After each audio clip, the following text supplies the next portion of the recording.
Molly Breene was born in Kent and brought up in Northern Ireland, where she spent her childhood in rectories in the countryside and in Belfast. During the Second World War, she served with the WRENs, first in Belfast, then in Greenwich, where she took her officers' training course, and eventually in India and Ceylon.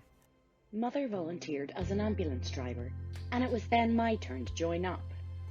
I thought, as my father and brother were both in the army, that was obviously where I should end up. Arnold, however, had other ideas for me and recommended I went into the WRENs. I didn't know what they were. I had no idea. To cut a long story short, he obtained the necessary forms for me and explained it was the Women's Royal Naval Service.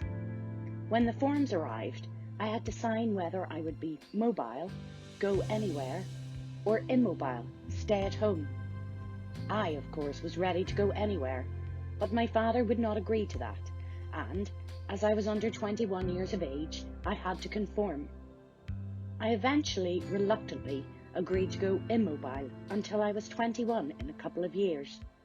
In any case, it was very early days, and when I eventually joined up as a WREN rating, signals, we didn't even have uniforms. We just wore a blue armband marked WRENs. The naval base, HQ of the Flag Officer in Charge, Belfast, was in the Custom House, near the centre of the town and on the edge of the River Lagan. It wasn't long before we were being bombed fairly regularly. When Jerry couldn't get into Liverpool, where convoys assembled before crossing the Atlantic, they would come over to us. After all, they didn't want to go back home fully laden, did they?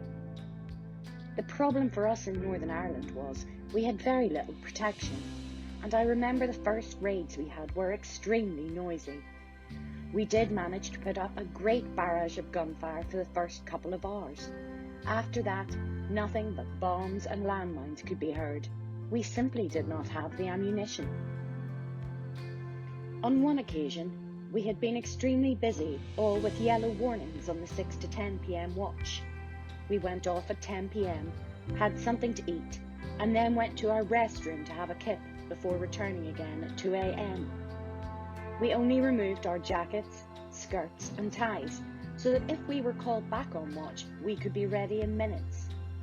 After about an hour, we were recalled as the yellows had developed into red alerts, and we knew we were for it. We were all immediately transferred underground, and work continued more or less uninterrupted. The bombing started, and things became extremely lively, to say the least. Harland and Wolff's shipyards were, of course, their main target, and they let them have it in no uncertain terms. Fortunately, we currently had 3 aircraft carriers in port, and they put up quite a barrage for us, which helped enormously. One memorable moment was when a landmine crashed near the Queen's Bridge, hitting the electricity headquarters. We actually thought they had got us, and I remember getting into a tight clinch with a friend while waiting for the building to come down on top of us.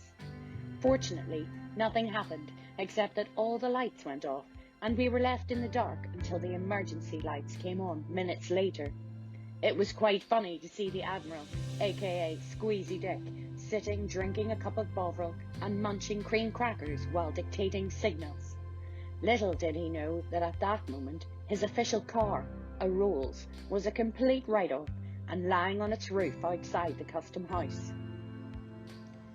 At 5 a.m, we heard the all clear and came up to find we were practically the only building left standing in the area. Sailors were running with sacks of flour on their backs, trying to save what they could from Ranks flour mills quite close to us, which were rapidly burning down. The whole of the high street, from the Albert Clock to the junction, was on fire, and we wondered if any of our relatives could possibly have survived, and presumably they were thinking the same thing. When it came time to go off watch, we imagined we would have to walk home, 5 or 6 miles for some of us. No transport of any kind was operating, of course.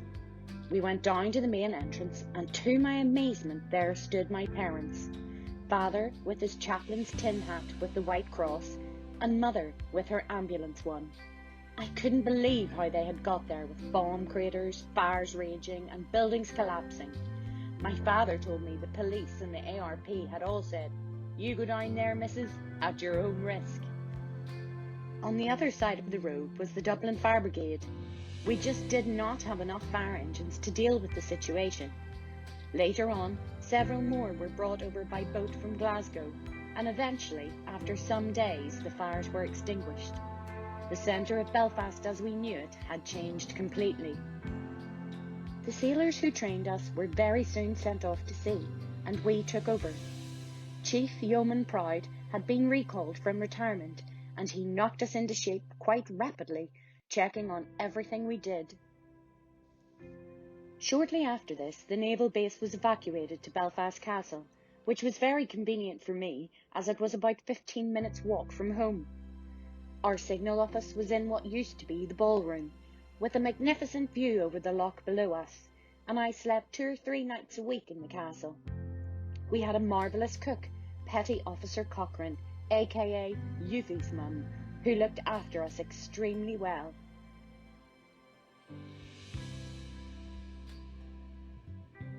After demobilisation, she worked for BBC Northern Ireland and Air France and spent a year in Switzerland before joining the diplomatic service. For the next 25 years, she moved to a different country every 3 years, living in places as varied as Iraq, Bolivia, and communist Hungary. After retirement, she continued to travel, adding a flight in Concorde and flying lessons in Texas to her experiences.